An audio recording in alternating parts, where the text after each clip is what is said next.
In the previous lessons you have learned how to install a server. In this lesson I will show you how to log into the server. So there's a couple of things you need to know about logging into the server. First, for security you should not log in as root by default. So you should log in as an ordinary user account. And as an ordinary user you should use the su- command. The su- command allows you to open a root shell and you can use it when you need it. The thing is that you don't want to be in a root environment if you don't really need the root privileges. It's too dangerous. So type su- if you want to open a root shell. Alternatively, you can use sudo to run tasks as root. We'll cover sudo in lesson 5. So as I have done nothing with my system for some time, it has gone into screensaver. Let me press escape. And there you can see that currently console is locked. So I need to type my password to unlock. So in the graphical console, everything you want to do is in the activities menu. If you click activities, this is what you see. This is the GNOME 3 graphical desktop. And in this desktop, the search bar is the most important thing. So let's start by typing term so that we can open a terminal. So this is what the terminal looks like.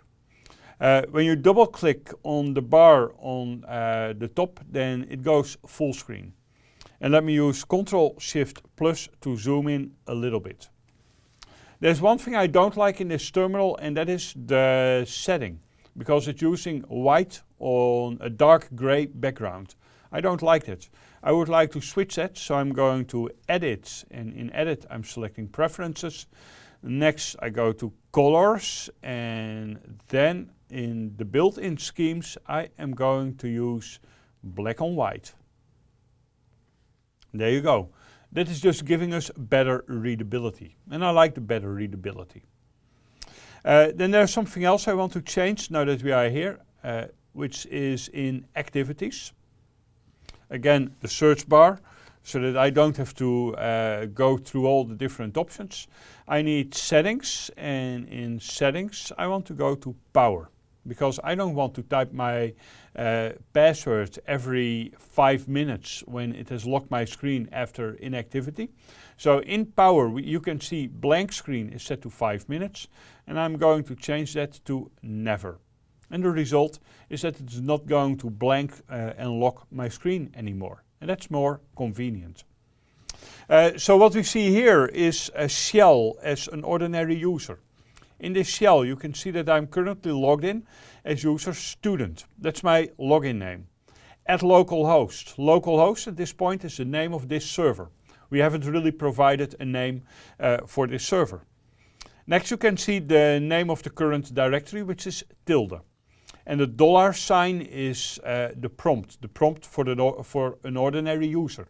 Whenever you see a $sign, you are logged in as an ordinary user. Now let's use the pwd command. Pwd is for print working directory, and you can see that this user currently is in /home/student. Now, as an administrator of Red Hat Enterprise Linux 8, you will often need to do tasks as root. As I've mentioned in the introduction in this lesson, there are 2 ways to do so. You can use sudo to run individual tasks as root. We'll talk about it in lesson 5. For now, I want to show you su-. su- opens a shell as the root user. So when I type su- and I press enter, it asks for a password. Which password is that? Well, that would be the root user password. So I'm typing the root user password and it logs me in as the root user. You can see as a result the current prompt has changed. Currently it reads root at localhost, still in tilde, and we see a £sign. The £sign is what you see if currently you are logged in as a root user. Also, when you are typing pwd, you can see that print working directory has changed to a different directory. The root user is in his root user home directory. That's the default. When a user logs in, the user ends up in his home directory. And for student, the home directory is /home student. For root, the home directory is /root. Oh, in case you wonder why I'm typing su- with a minus behind it and not just SU? Well, the difference is that the minus ensures that all the environment variables for the target user are loaded. Without the minus, that doesn't happen. And that brings you into a situation where you might not quite understand what is going on. So I would advise you to remember that the command is SU minus, not SU. So in this environment you can work as root and do whatever you want to do.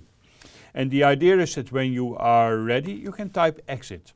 Exit will bring you back to the shell of the ordinary user, which has limited permissions and is not as dangerous as working as root by default.